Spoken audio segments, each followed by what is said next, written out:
quando ele falou a palavra, ele estava falando para o homem nas 3 dimensões, né? Tanto o corpo, quanto a mente, quanto o espírito do homem. Às vezes na Bíblia você vai ver mente sendo referenciada como coração. Mas na verdade, né, que vocês têm que sempre trazer a memória, trazer a sua mente que naquele período, naquela época de Jesus, os homens não entendiam o que era essa dimensão de mente, de pensamento consciente, subconsciente, né, o poder do pensamento. Isso tudo era uma coisa muito longínqua do homem. Então a Bíblia, a gente tem que pensar que Deus ele escreveu e trouxe para a gente uma informação dentro daquilo que o homem conseguia entender. Então hoje, até hoje, pessoas que têm maior conhecimento, elas entendem a Bíblia, mas uma pessoa que tem muito menos conhecimento, que não tem, na verdade, uma pessoa que não tem um conhecimento muito superficial, uma criança, né, que está começando a entender o mundo, ela vai entender a Bíblia também. Então a Bíblia, ela é tão especial, ela é tão surpreendentemente genial, assim como tudo que é de Deus, na simplicidade, porque Deus ele é genial dentro da simplicidade, sabe? Ele se faz simples para que a gente possa entendê-lo, porque imagina se ele quisesse que a gente o entendesse dentro da grandiosidade que ele é. A gente não conseguiria entender, porque tem muita coisa que a gente não consegue entender até hoje. Então, o homem ele é um ser em 3 dimensões. Todas as vezes que eu falo para você, o homem é um espírito, né? A Bíblia fala, Deus lá em Gênesis ele fala, eu sou o espírito e o homem foi criado à minha imagem e semelhança. Então, nós fomos criados em imagem e semelhança de Deus. Antes de qualquer outra coisa, antes de sermos carne, antes de sermos mente, antes de sermos qualquer coisa, nós somos um espírito. Espírito assim como é o Espírito de Deus. Então, dentro de você habita o seu espírito e também, se você convida, habita o Espírito de Deus dentro de você. Então, dentro de você tem a habitação de 2 espíritos. E a Bíblia, quando ela vai falar do seu espírito, ela sempre vai falar com a letra minúscula. Então, você lê a Bíblia e está lá com o espírito com a letra minúscula, é o espírito do homem. Quando a Bíblia vai falar com a letra maiúscula, aquele espírito é o Espírito de Deus. Então, eu falei com vocês, né? Seres semelhantes que se comunicam. Um cachorro não tem como se comunicar com um adulto. Nós não temos como nos comunicar com um cachorro, com uma planta. Não, a gente comunica com seres semelhantes. Então, eu consigo me comunicar com pessoas como eu. E até você vê, né? Até pessoas, nós somos seres humanos e conseguimos nos comunicar. Mas se nós temos a diferença da língua, já não conseguimos nos comunicar. Então, você vê que o diálogo, você se fazer entendido é algo muito importante, porque senão você pode tentar falar, que a mensagem não vai ser passada e vai ficar daquele jeito ali. Então, Deus, ele fala o quê? Eu sou o espírito, o homem é espírito, mas de alguma forma, quem quiser acreditar em Eva, em Adão, em maçã, sabe, fica à vontade, mas de alguma forma, esse espírito do homem se desconectou desse espírito da grandiosidade, né? O espírito que é soberano, é o espírito que é maior do que tudo, é o espírito de Deus. Esse espírito do homem se desconectou e para se conectar novamente, para que Deus pudesse falar conosco novamente, o que teve que acontecer? Cristo teve que vir. Para quê, gente? Para que nós pudéssemos entrar dentro dele, falar de uma forma assim, bem clara, como se eu estivesse falando para criança, mas a Bíblia fala exatamente assim, nós entramos dentro de Jesus e quando entramos dentro de Jesus, nós assim conseguimos nos conectar com Deus novamente. Então é como se... E aí as pessoas falam assim, mas... E aí que quando Deus te olha, eu tô até com um copo de suco aqui, tá até meio sujo aqui, é como se fosse aqui, Jesus é isso aqui, e você entra aqui dentro, não tem uma moeda aqui, mas se eu jogar uma coisa aqui dentro, vamos dizer que esse líquido aqui se fosse transparente, você ia ver aquela moeda através desse copo. Você vê a moeda, mas é através do copo. Então essa é a proposta de Deus. Você vai entrar dentro de Jesus, Jesus vai entrar dentro de você e eu vou te ver através de Jesus. Então significa que existe um filtro. Existe um filtro para você chegar diante de Deus. Então você não precisa que ninguém faça mais a intermediação entre você e Deus, porque Jesus fez essa intermediação. Ele fez essa intermediação quando ele falou assim, ó, entra aqui dentro, tá? Me aceita aqui, entra aqui dentro e agora com o meu filtro você é santo. Você não tem mácula sobre você. Você é perfeito diante de Deus. Então você pode ir e vir diante de Deus sem o menor problema. Você pode chegar diante do trono da graça, o trono da misericórdia, com toda a confiança possível que você puder ter, porque agora você é chamado filho, você se misturou com Jesus. Então essa é a proposta. Jesus, ele fala assim, olha, gente, o evangelho é fácil, pelo amor de Deus. Olha, o que eu vim trazer para vocês aqui são boas novas. Eu gosto de falar isso, gente. Para pensar. O evangelho é boas novas. O que eles não estavam vivendo eram más novas, que era o povo lá de trás, era do Antigo Testamento. E aí, quando Jesus vem, ele fala assim, olha, eu resolvi o problema de vocês. Vocês tentaram até hoje resolver o problema de vocês mesmo, porque no Antigo Testamento era o quê? Tô dando uma aula para vocês teológica hoje, hein? O Antigo Testamento era o quê? Era Deus deixando o homem tentar por ele mesmo ser santo. Então, o que acontecia? O homem, existia punições. Se você fizer isso, você tem isso. Se você não fizer isso, você vai ser punido com isso. E aí acontecia o quê? O homem não conseguia chegar, não conseguia ser à altura de todos aqueles mandamentos. O homem não conseguia ser. E aí o que aconteceu? Era para qual foi o intuito de Deus? Para que o homem entendesse que ele precisava de alguém, ele precisava de um Deus para que pudesse levá-lo à presença de Deus. Ele por ele mesmo não conseguiria chegar a Deus. Ele pelas próprias mãos, pelas obras, pela tentativa de fazer tudo certo, pela força do braço dele, ele não conseguiria. Então ele teria que fazer o quê? Eu confio em Deus, eu confio em Jesus para me reconectar novamente com Deus, para que eu possa agora pertencer à casa de Deus. Então, eu já falei esse exemplo, é como se fosse uma criança que cresceu no mundo, cresceu lá completamente abandonada e de repente Jesus chega para ela e fala assim, olha, a partir de hoje, se você quiser, você pode morar na minha casa, eu te levo para dentro da minha casa. E a partir desse momento, você vai ter o meu nome, você vai ser chamado meu irmão, você vai fazer parte da minha família, você vai ser meu irmão. E o meu pai vai ser o seu pai.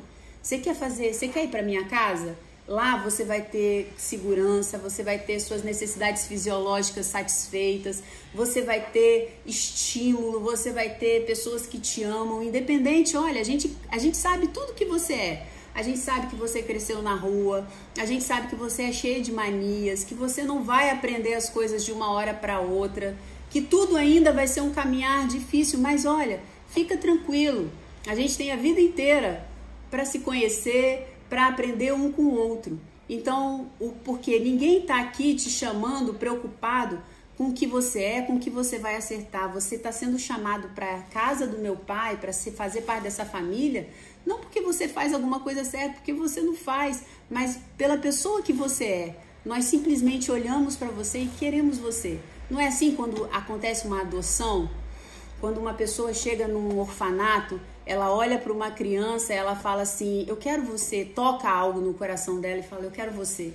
Você não sabe o que aquela criança faz, como ela é, nada. Você simplesmente pega aquela criança, não pelo que ela vai fazer, pelas coisas que ela vai construir. Você simplesmente pega aquela criança porque você ama aquela criança e você quer dar tudo de si para ela, o melhor de si. Você quer conviver com ela e você quer estar lá com ela junta para poder fazer o quê? Para você poder ajudá-la a ser uma pessoa melhor, a fazer com que ela cresça. Essa é a proposta de Deus para mim e para você. Essa é a proposta de Deus. Jesus, ele não veio aqui de um lado com um código moral, com o outro um código de conduta para você esfregar na sua cara, não. Gente, não é isso. Jesus é muito mais que uma lista de código moral e lista de código de conduta. Não é. Jesus não é. Jesus ele tá acima disso. E aí eu volto a falar, é como uma criança que é adotada por outra no orfanato.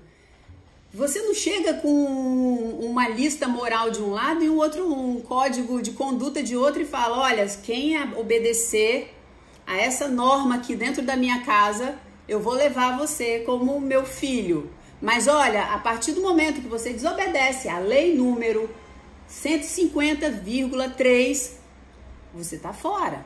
Você tá fora. Você acha que Jesus faz isso, gente? Você acha que... Para pensar, isso é coisa de homem. Isso é homem. E se a gente quiser compreender Deus pela nossa ótica, pelas nossas referências, pelo nosso amor, nós nunca vamos chegar diante de Deus, nós nunca vamos receber Deus, nós nunca vamos ter Deus, nós nunca vamos encontrar a segurança nesse Deus, nós nunca vamos encontrar a realização nesse Deus, nós nunca vamos nos encontrar com esse Deus, porque você nunca vai ser bom o suficiente. E aí, o que muita gente faz? Muita gente chega e finge que é bom, que aí é o que eu falei lá na live de sexta-feira. Para de fingir. Deus, quando ele te pegou, ele sabia exatamente quem você é. E eu tava conversando outro dia, eu conversei com a Camila outro dia, e a gente tava falando, eu falei, Camila, essas lives estão ficando pequenas, gente, 15 minutos, mas eu vou pegar mais 2 minutos de vocês aqui. Eu falei, Camila, você acha que Deus, não se escandalize, tá, gente? Se eu não tiver tempo de me defender aqui diante de vocês, por favor, não se fechem para mim, esperem até amanhã para que eu possa explicar. Mas eu falei assim, Camila, você acha que Deus está dentro de um baile funk, onde está acontecendo toda aquela promiscuidade, está acontecendo toda aquela música? Você acha que Deus está lá? A presença de Deus está lá?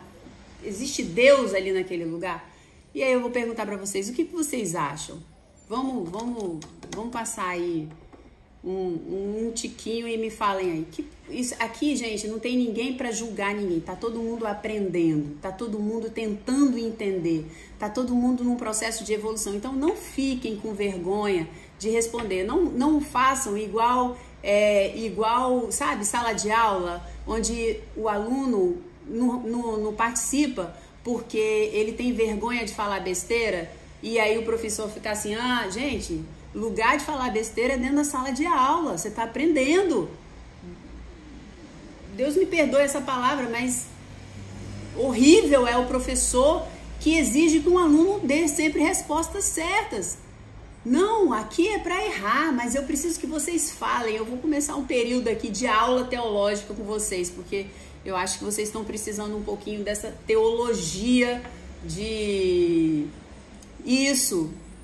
Gente, povo maravilhoso, Deus está lá, a presença de Deus está em todo o lugar, porque Deus é tudo, Deus é o ar, Deus, eu falei ontem, Deus é a pedra, Deus é o mar, Deus é tudo, porque tudo saiu dele, então ele está em tudo. Porque tudo veio pela palavra dele. A palavra, gente, hoje em dia a física quântica já explica. A palavra, ela tem energia, ela é um material sólido. Tudo que eu tô falando aqui, existe material sólido saindo. Então, o que acontece? Tudo que saiu da boca de Deus se transformou nisso aqui, se solidificou nisso aqui. Então, Deus está em tudo, não tem como você tirar Deus dos lugares. Por isso que quando eu falo assim, gente, para com esse negócio de falar que vai orar e Deus não te ouviu, para com isso, você não ouviu Deus, ok. Agora Deus ele tá em tudo, ele ouve tudo, ele está em tudo. Então não adianta você chegar e falar, porque tem pecado, Deus, a presença de Deus se retira. Gente, ele veio pro pecador, Jesus veio aqui pro pecador. E ele tá ele tá chamando o pecador até hoje, ele ama o pecador. Ele ama. Ele ama, Deus ama todo mundo que está dentro daquele baile funk, todo mundo que está dentro da igreja ainda está pecando, todo mundo que não quer saber de Deus. Deus ama, ama, ama incondicionalmente, loucamente ama essas pessoas, e nós temos que ter muito respeito por elas. Porque, eu chego até me arrepio, porque Deus ama aquele que está dentro da igreja e está cometendo adultério, ama aquele que está dentro da igreja e está passando a perna no outro, ama. Mas aí você fala assim, Sabrina, como você fala isso? Aí eu volto a falar com vocês. Lembra que eu falei? Não dá pra gente querer entender Deus, a dimensão do amor dele, pela dimensão do seu amor, do meu amor, do nosso amor humano. Não dá. Por isso que mais do que nunca, a Bíblia jamais poderia ter sido escrita por um homem. Eu tô me arrepiando toda aqui. Não pode, porque o homem não consegue ter a dimensão, o homem não suporta esse amor, o homem tem raiva desse amor, porque o homem, ele é assim, ele faz, ele tem. Ele faz, ele tem. Então o cara tá lá dentro da igreja, tá roubando, tá fazendo. Não, Deus tá. O pastor foi e adulterou e aquele homem não é de Deus. É de Deus. É de Deus. Deus veio para todo mundo. Deus veio para essas pessoas. Deus está num processo, assim como tá comigo, assim como tá com você. Então não queira falar de ninguém, que alguém é de Deus ou não é de Deus, se houve conversão, se não houve conversão, não cabe a mim e a você, porque a dimensão do amor de Deus, a dimensão do relacionamento de um pai com o filho, ou de um pai que está ansiando por o filho, nós não conseguimos entender essa dimensão, porque é grandiosa demais. É grandiosa demais. Então, meu pastor, ele fala assim, olha, tem muito mais o amor de Deus para nos aproximar, para nos ligar, para nos juntar, do que a doutrina do homem para nos separar. Então, é o amor e ponto. Amor e ponto. Deus ama, mas ele não é do jeito que a Bíblia... Deus ama e ponto. Mas eu não sou do jeito... Deus te ama e ponto. Mas Deus te ama e ponto. E aí vamos tentar, dentro desse amor, aprender com ele, caminhar com ele, porque a mudança é natural. A mudança é natural, mas totalmente a mudança só vai acontecer se você estiver fundamentado no amor, se você estiver fundamentado no medo, se você estiver fundamentado no medo, no desespero de se fechar para Deus, você vai se fechar, ou você vai correr, ou você vai chegar e vai atacar, porque você não suporta esse amor. Então, simplesmente olhe para você com todas as suas mazelas, suas qualidades, seus defeitos, suas coisas horríveis e fala, Deus me ama, e sente esse amor, recebe esse amor. No dia que eu entendi isso, sabe, eu fazia o exercício de receber, de me sentir amada por ele do jeito que eu sou. E faz esse exercício, me ama e ponto. Aí vem na sua cabeça, mas você não é assim, ele me ama e ponto. Lembra do pensamento ontem, da live dos pensamentos? Se você não assistiu, assiste, sabe? Esse monte de pensamento que vem na sua cabeça não significa que é a verdade. A verdade, pensamento é igual nuvem, ele vem e vai, vem e vai. Isso são coisas que você ouviu e aí se torna verdade aquilo que você pega. Então, não deixe sua mente te sabotar, te arrebentar falando que Deus não te ama porque você tem isso, aquilo.